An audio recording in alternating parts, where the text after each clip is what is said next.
Bonjour et bienvenue sur la chaîne YouTube Real Data Hero en français pour la présentation de nos analyses graphiques des données officielles concernant la pandémie de Covid-19. Il y a quelques jours, j'ai eu une discussion animée avec une connaissance sur la protection qu'offrirait la vaccination contre une infection Covid en général ou ensuite contre une évolution sévère. Il s'était penché sur cette question de manière approfondie et était parvenu à la conclusion que la vaccination ne pouvait ni prévenir complètement une infection, ni totalement éviter un éventuel passage aux soins intensifs. Néanmoins, il considérait qu'elle apportait un certain effet protecteur, de sorte qu'il s'était fait vacciner et avait déjà l'intention de rafraîchir cette protection par un rappel. Dans un article détaillé sur son site web, l'Institut Robert Koch a également traité de manière approfondie la question de la possibilité de transmission du virus par les personnes entièrement vaccinées. Cette évaluation a subi depuis le 27 août plusieurs ajustements dont je voudrais rendre compte très brièvement. Depuis le 2 novembre, la portée de l'article a été considérablement réduite et le libellé suivant, à la fin du premier paragraphe, indique le début des changements. On y lit encore le 27 août, la probabilité qu'une personne devienne PCR positive malgré une vaccination complète est déjà faible, mais pas nulle. Le 2 novembre, voici à quoi cela ressemble. La probabilité qu'une personne devienne PCR positive malgré une vaccination complète est considérablement réduite. Il semble qu'il s'agisse plutôt d'une nuance de langage, difficile de chiffrer la différence entre les deux. Mais examinons d'autres changements. Par exemple, en août, il est toujours écrit « Globalement, le risque de transmission du virus est fortement réduit ». Cette déclaration est modifiée en novembre comme suit. Globalement, le risque que des personnes deviennent PCR positives et transmettent le virus malgré la vaccination est également réduit de manière significative avec le variant Delta. Ici, la possibilité de devenir PCR positif malgré la vaccination est explicitement inclue dans la déclaration. La possibilité d'un changement de point de vue apparaît clairement, comme le montre ce passage.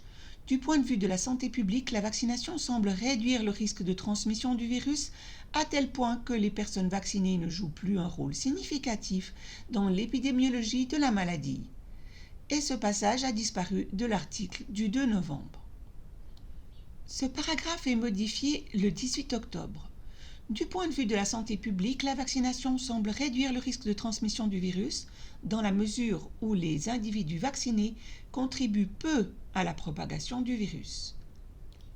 Ce passage, encore présent le 1er novembre, a également disparu de cette évaluation du RKI le lendemain. Il en va de même pour la deuxième note du 27 août.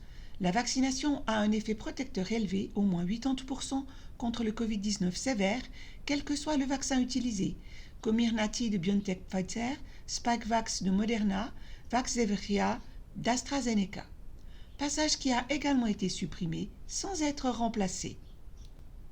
La déclaration essentielle du 27 août, je cite, « Les données actuelles montrent également que la vaccination avec le vaccin AstraZeneca ainsi qu'avec les vaccins à ARNM entraîne une réduction significative des infections par le SARS-CoV-2, symptomatiques plus asymptomatiques, effet protecteur d'environ 80 à 90% après la deuxième dose de vaccin, a été remplacé le 2 novembre par la formulation suivante.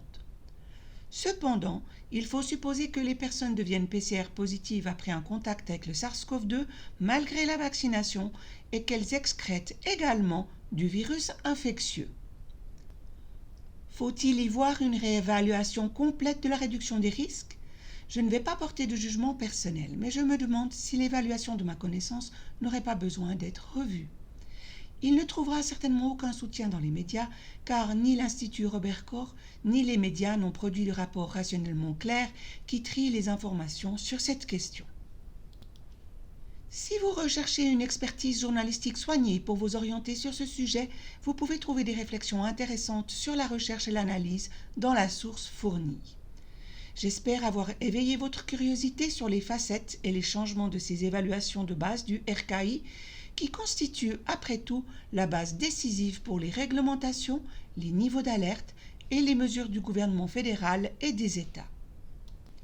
Si vous souhaitez soutenir le travail de Real Hero, voici deux options via Bitcoin ou Ethereum, comme mentionné dans le matériel fourni sur Telegram pour cette vidéo. Si vous avez apprécié cette vidéo, je serai heureuse de recevoir un like. Abonnez-vous à la chaîne et téléchargez le matériel sur Telegram. Avec un grand merci pour votre intérêt, votre attention et votre soutien. Au revoir et à très bientôt.